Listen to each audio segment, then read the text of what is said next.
হামলা হলেও গুরুতর আহত কেউ নেই নিশ্চিত করলেন মন্ত্রী।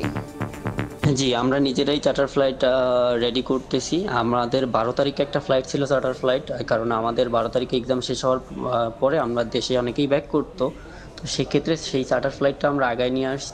রাত 12টা থেকে এখন পর্যন্ত কোথাও কোনো বাঙালি, পাকিস্তানি, ইন্ডিয়ান হামলার শিকার হয়নি। রাস্তায় প্রচুর পরিমাণে পুলিশ, সেনাবাহিনী সতর্ক অবস্থায় আছে। আমাদের জন্য বাংলাদেশ সরকার থেকে কোনো একটা ব্যবস্থা নেওয়া হোক। যারা এই কিরগিজস্তানে পোশাক শিল্পে কাজ করে তাদেরকে নিয়ে কেউ ভাবতেছে না, শুধু স্টুডেন্টদেরকে নিয়েই ভাবতেছে। ওয়ার্কাররা বিভিন্ন জায়গায় কাজ করতেছে। ডিপ কনসার্ন কিরগিজস্তানকে আমরা জানিয়েছি, আমাদের রাষ্ট্রদূতকে।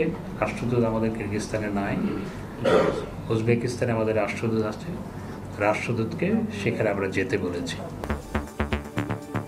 বাংলাদেশে যখন তারা সুযোগ পায় না পড়ার জন্য, তখনই তারা বাইরে যাওয়ার জন্য চেষ্টা করে। তারা তখন কম্পারেটিভ স্টাডি করে দেখে যে কিরগিজস্তানে তাদের সে খরচের মাত্রাটা কীরকম, এবং সেখানে শিক্ষার মান হয়তো বা তারা ফিল করে যে চায়নার চেয়ে বেটার, সেই জন্য যায়। দেখছিলেন প্রধান শিরোনাম, দুপুরের সময় সঙ্গে আছে আমি আফরোজা মৌটুসী। এবার অন্যান্য শীর্ষ সংবাদ।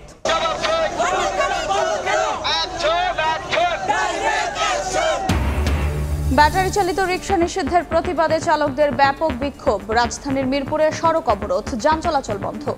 যাত্রীদের দুর্ভোগ, নিরাপত্তা জোরদার।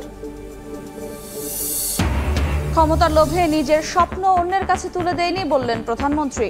বিশ্বে অস্থিরতার প্রভাব বাংলাদেশে, মূল্যস্ফীতি নিয়ন্ত্রণে কাজ করছে সরকার।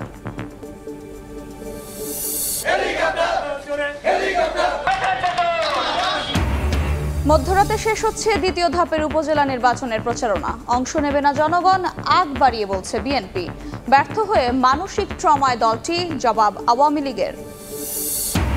এবং 11 বছর পর আবারও মাউন্ট এভারেস্টের চূড়ায় লাল সবুজ পতাকা। পঞ্চম বাংলাদেশি হিসেবে জয় করলেন চট্টগ্রামের বাবর আলী।